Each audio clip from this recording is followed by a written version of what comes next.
Հայաստանը մեր տասնակիցն է, մեր ընկերն է, Հայաստանը չի вне закона русский Հայաստանը ռուսաց լեզուն, ռուսական մշակույթը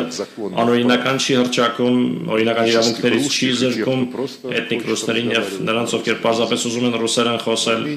Հայաստանում ընդունված չեն օրենքներ, որոնք արգելում են այդ ամենը, ի տարբերություն Ուկրաինայի։ Այդ օրենքների ցանկը այսօր մենք փոխանցեցինք մեր ընկերներին, որովհետեւ որևէ երկրում չկա какой-либо որևէ язык լեզվի արգելք негосударственный, Ոսկե ոչ պետական լեզվի մասին է։ Որևէ երկրի, если на этом որևէ языке լեզվի, разговаривают եթե այդ լեզվով խոսողները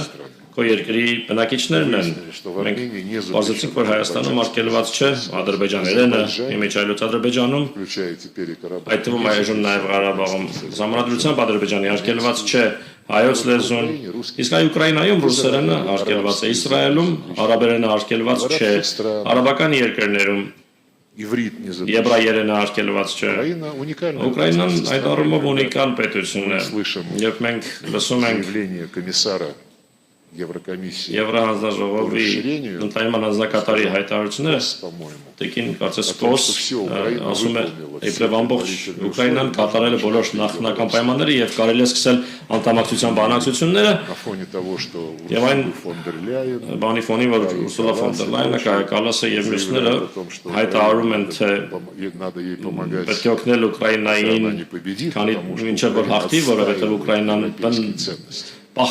պաշտպանում է եվրոպական արժեքները, դա նշանակում է, որ Европа считает своими Եվրոպան ценностями իր արժեքներն է համարում նացիզմը, истребление